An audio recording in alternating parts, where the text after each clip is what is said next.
Presentado en la ficción a veces incluso como un iniciado, cosa que quizás no le habría gustado, y reconocido por su arte, Leonardo buscó junto con la belleza la verdad, lo que lo convirtió en uno de los pioneros de la ciencia moderna.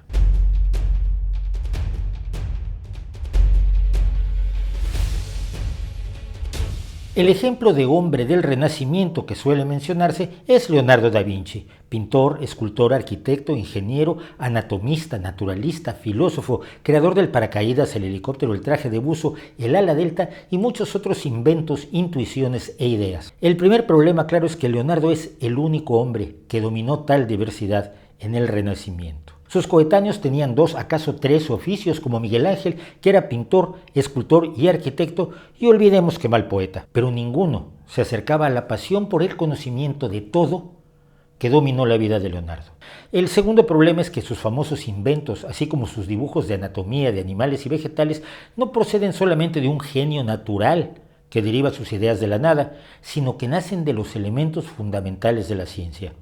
la observación, el postulado de hipótesis y la experimentación para confirmar o rechazar dicha hipótesis. Esto, la base del aspecto experimental del método científico, no existía ni siquiera como concepto entre 1452 y 1519, los años que marcaron la vida de Leonardo di Ser Piero da Vinci,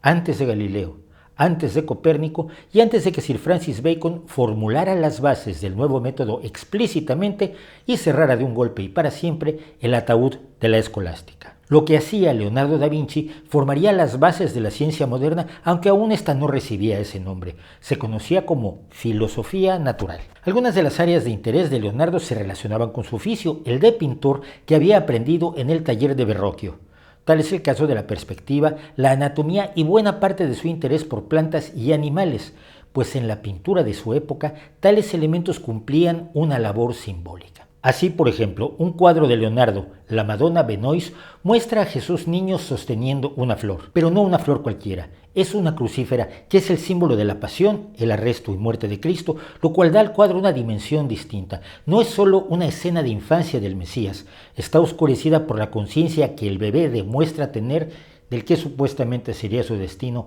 hasta la crucifixión. Pero más allá de los espacios de sus pinturas, por lo demás bastante escasas, a Leonardo le preocupaba todo: los remolinos del agua, por qué el cielo es azul, asunto por cierto nada sencillo y que tardaría mucho en resolverse; las propiedades del aire, el vuelo de las aves, la distancia a las estrellas, que él supuso que era enorme, admitiendo que había estrellas muchísimo mayores que nuestro planeta;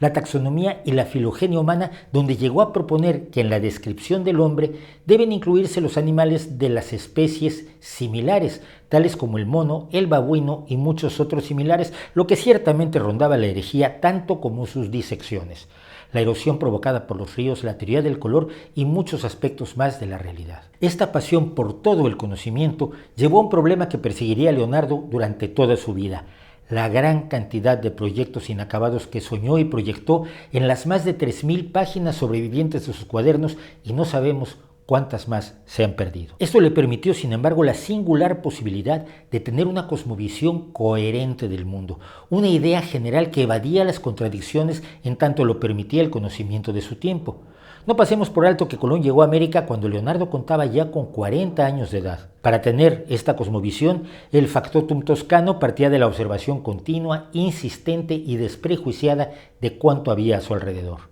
Llevaba siempre al cinto uno de sus cuadernos, donde escribía y dibujaba en todo lugar, igual abocetando su idea para un paracaídas de tela que anotando la lista de la compra. Su proyecto de aparato volador, del que aún no se ha podido demostrar si lo probó o no, era producto de su observación continua de las aves y de la forma que se deslizaban por el aire, añadida a su convicción de que se podían entender las leyes que regían el aire si estudiábamos el agua, en lo que hoy llamaríamos mecánica de fluidos. De esa misma concepción nace su helicóptero, esa espiral que, si giraba lo bastante rápido, según esperaba Leonardo, desplazaría al aire como el tornillo de Arquímedes desplazaba al agua. Las hélices son finalmente secciones de una espiral. Y detrás de la observación, Leonardo colocaba la necesidad de la experiencia directa, de la experimentación que debía realizarse cuidadosamente. Incluso Leonardo previó algunos de los problemas del método experimental, cuyos resultados pueden verse afectados por los prejuicios del experimentador, y estableció: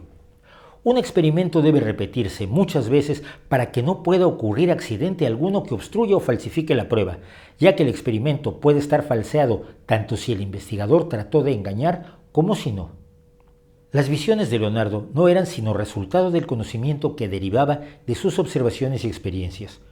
Junto al diseño de su paracaídas, un joven Leonardo escribió en 1483: si se provee a un hombre con una tela pegada de lino de 12 brazos de lado por 12 pies de alto, éste podrá saltar de grandes alturas sin sufrir heridas al caer.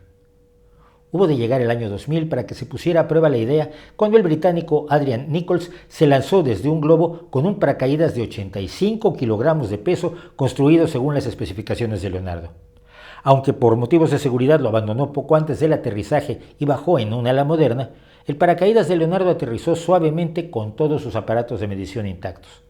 3 años después, el campeón de ala delta Angelo D'Arrigo construyó un planeador según el diseño de Leonardo de 1510 y logró hacerlo volar y controlarlo exitosamente con los procedimientos indicados en el papel por su creador. La experiencia le daba la razón, 2 veces más, al único hombre del Renacimiento. Circulan libros llenos de afirmaciones referentes a la acción de los encantamientos y de los espíritus que hablan sin lengua y sin aquellos instrumentos orgánicos indispensables para la palabra. Y no solo afirman que los tales espíritus hablan, sino que les atribuyen la capacidad de transportar grandísimos pesos, de provocar lluvias y tempestades y de convertir a los hombres en gatos, lobos y otras bestias, por más que en calidad de bestias deberían en primer lugar contarse los que semejantes cosas afirman. No me ocuparé de la fisionomía ni de la quiromancia, porque no hay verdad en ellas, simples quimeras sin fundamentos científicos. Oh investigadores del movimiento perpetuo, cuántos vanos proyectos fraguasteis en su búsqueda, idos en compañía de los inventores de la fabricación del oro.